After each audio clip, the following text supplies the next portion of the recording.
Welcome everyone, it's Egwin here from Beyond Systems, and today's topic is how our immune system and emotions are linked with each other, how they influence each other, and what this actually means for us and what we can do about it. See, most people out there nowadays, they probably think that something as seemingly elusive and quickly changeable like our emotions might have a lot of impact on something that we perceive as something very bodily like our immune system.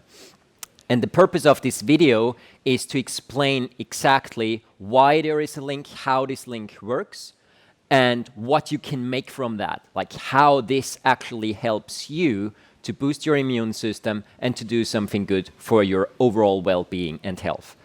To get started, let me quickly explain. Our immune system is a physical function that encompasses a couple of different organs that work together, like our spleen, our thymus gland, our lymphatic system, our lymph fluid, our bone marrow, and obviously a couple of different types of cells, blood cells that have different functions, T cells, antigens, and so on, and so on, and so on.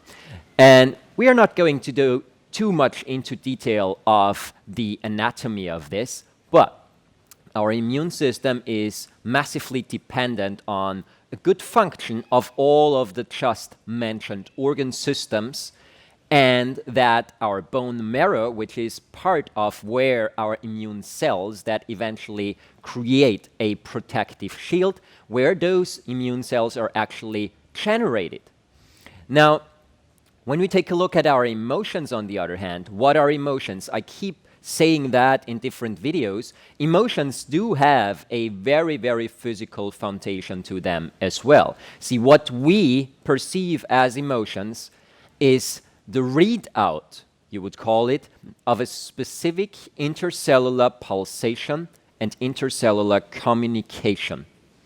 So to explain that real quick, when you perceive an emotion, our cells go into a very specific contraction, a very specific pulsation. Everything in our body moves.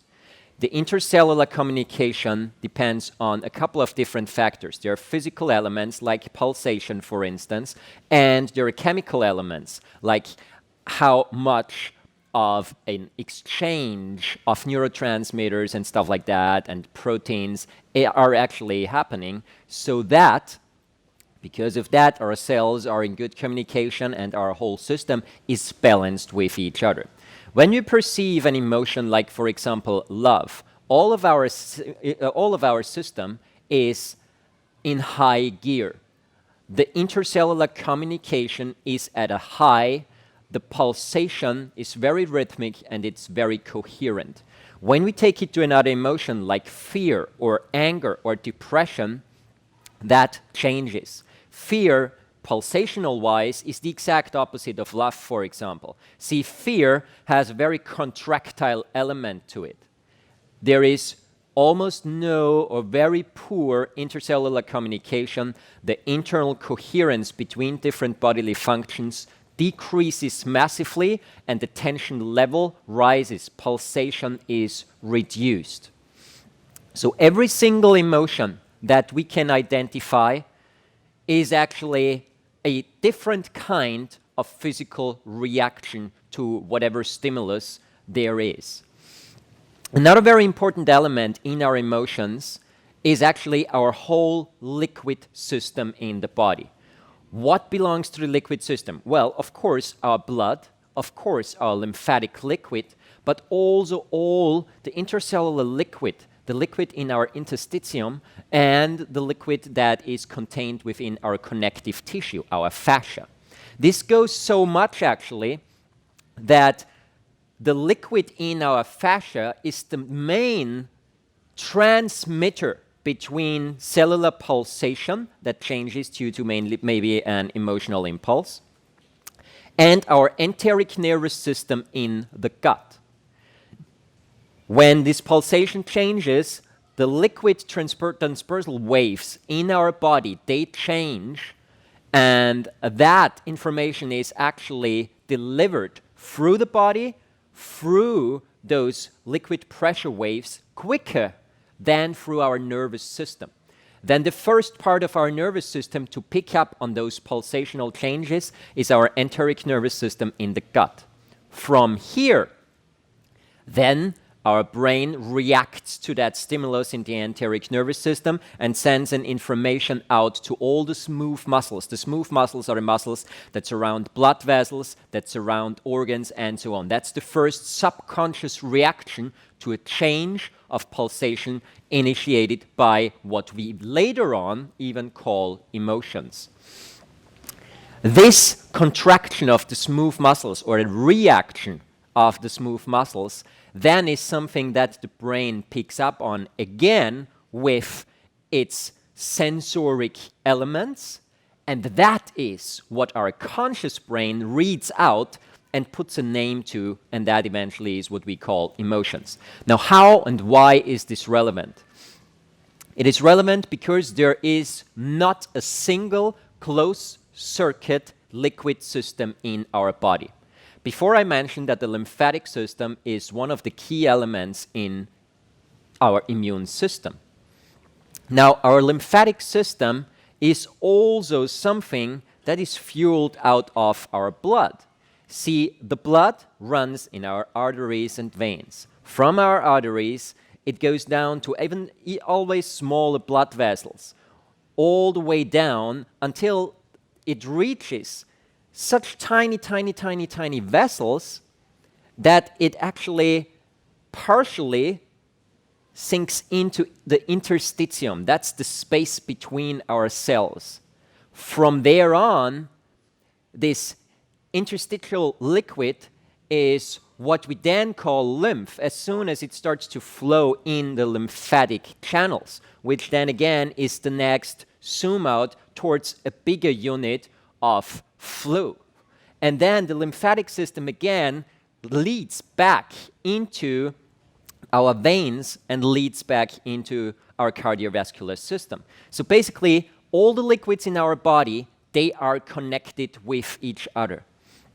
When there is a change in pulsation, when there is a change in the tension pattern in our body, this also changes how well our lymphatic system, our blood flow functions. When our lymphatic system, in terms of flow, is impaired, this also means, and our blood circulation is reduced. This also means that the body has a hard time to actually deliver immune response cells to an infection, to an area where a virus is detected, a bacterium is detected, an inflammation in the body is detected, and so on and so on. It's basically almost like a street that's completely full of cars, and the ambulance tries to get through, but it's really difficult because there is a narrowing in the street. So the motorway goes down from 3 lanes in one direction to a half lane in one direction, which means that all of those cars have to go through that narrow spot, limiting response time of the ambulance. In this case, our immune system. I hope this analogy is something that really helps you. The next thing, when we're talking about especially prolonged states of certain emotions, like anxiety, fear, or depression, those are states, anxiety and fear are states of high tension in the body, high tension and pure, I'd say, interaction between the different parts, poor coherence.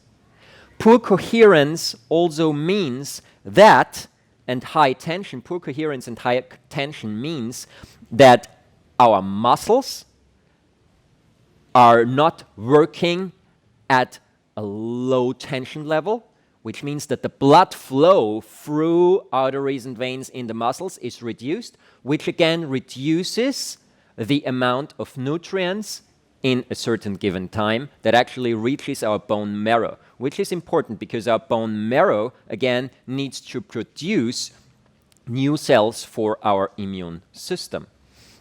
So whenever we talk about the body, it's about this nurturing element. It's also about the element of having a dynamic going on and having all of the systems balanced with each other. Depression, for example, is a slight little bit different because depression is not so much a high tension state, but still a compressional state, because in depression sometimes the energy levels are so low that there is a lot of slouching, a lot of compression in the posture, very poor breathing, reduced breathing, and this again leads to a maloxygenation of the blood. Whenever our breathing pattern is impaired, and our breathing is the first to respond to an emotional stimulus, then this also has an influence on the oxygenation of our blood and on our blood pH levels. There is a lot of discussions out there, I know, about whether or not pH levels in the body matter. Yes, they do matter, but contrary to what you might have heard, it's not about the whole body has to be in one specific pH state. Some areas of the body, they ought to be in an alkaline state, whereas some other areas in our body ought to be in an acidic state. That is normal. Some areas in our gut microbiome, they only work at a certain pH level, and there is no sense, it doesn't make sense to try and actually balance all of the different pH levels in the different factories, aka organs in our body, to the same level. But when we're talking about pH levels in the body that affect the immune system, we're mainly talking about blood pH levels, and those ought to be slightly on the alkaline side for the blood and the lymph and all our immune system to actually work properly. The thing with the immune system is also, see, the immune system does not need thought. We do not have to think about our immune system. Hang on, let's activate it. Let's send some cells into this area or into that area. That's not necessary. However, the lymphatic system, the spleen, the organs, the bone marrow, the whole functioning of the whole immune system does depend on what our thoughts are doing, because most of our thoughts produce emotional reactions. Those are auto-generated emotional triggers. The sensations and emotions you create due to your thoughts, when they are troubled thoughts, when you're in anxiety, which is basically the emotion of fear combined with a mental anticipation of something that might happen. When you are in states like that, the hormonal stress levels in the body rise due to the emotional reaction patterns and the reaction patterns in our brain and in all our glands. When that happens, again, it has a feedback effect on our immune system, which is a very body-based function. So although it's not necessary to consciously activate the immune system to do something, what we think, how we perceive the world, whether or not our thoughts are positive or negative, does have a massive effect on the functions of our immune system and how well we can actually reproduce new immune cells and adjust to situations where our immune system is needed. Also very important for those of you who are still not quite sure, I give you a tiny little exercise. That exercise, one of the first people to massively promote it was actually Vera Birkenbiel. She was a very interesting person. She knew a lot about the functions of the mind, neurology, and the human body. And she was a researcher as well as an educator in many different fields. One of the things that she always promoted was just simply produce a smile for at least 60 seconds. Even if you do not feel like smiling, like do something like this. Why? Because the second you engage your facial muscles in a way that resembles a smile, that second you actually trigger, neurologically and hormonally trigger a positive feedback impulse in the body.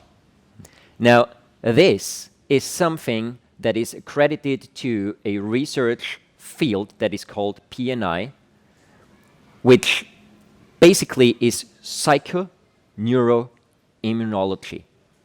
There is also psychoneuroendocrinology and many other things. So basically, those are research fields, scientific study research fields of a multidisciplinary nature where the interactions between those different systems are studied.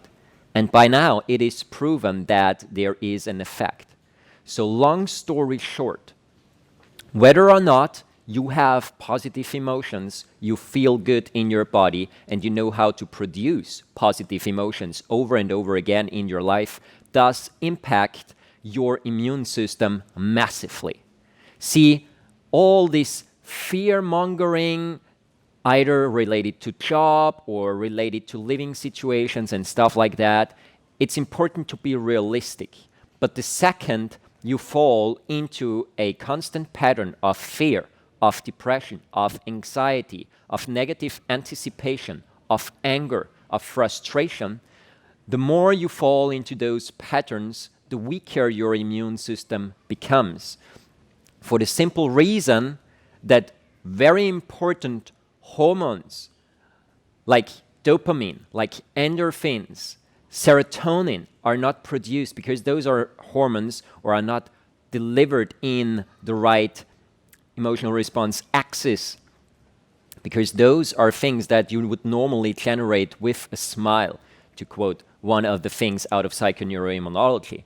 So what's happening here is the more you learn to actually take charge of your emotions, don't bury the negative ones, but learn how to transmute them, transform them into positive emotions. And yes, this is possible. No, you do not necessarily need a therapist for this. There are simple ways to break out of those emotional response patterns and tension patterns in the body. And I'll be talking about those things in the near future more.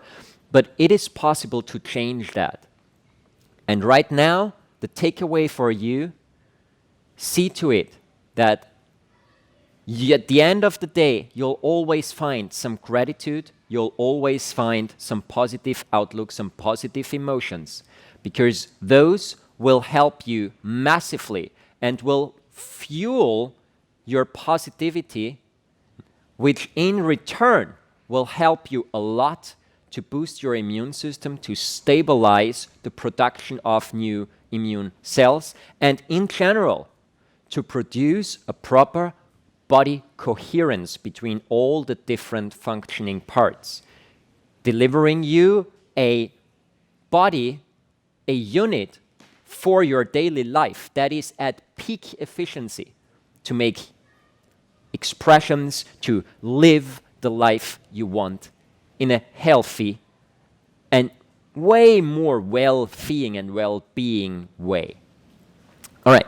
If you have any questions, please leave them down in the comment box below or reach out to me via my website. I know this is a fascinating topic. It is also a topic where there would be way more to talk about. The functions of the immune system, this liquid pulsation, keep that in mind. And that's also the key to help yourself break free of restricting patterns. When you feel high tension levels due to anger or anxiety or fear, break the physical restrictive pattern, and it will push you forward in a positive way in terms of a better immune system, in terms of clearer and more calmer thoughts. It's incredible. Please do your own research. You can look up psychoneuroimmunology and also more information about emotions and stuff like that. Like I said, I will be putting out more educated and proper information regarding that on this channel in the very near future. This is a specialty of mine, and so yeah, have a wonderful time. Please share this video with whoever you think might need that information, that our emotional state does have an impact on our well-being and our immune system. Like the video if you enjoyed it, and please subscribe to the channel to stay up to date with new informations regarding this and other aspects of moving freely, living healthy, and just enjoying yourself to the topmost of your abilities. Thanks a lot for watching. Have a beautiful day, and bye. See you around.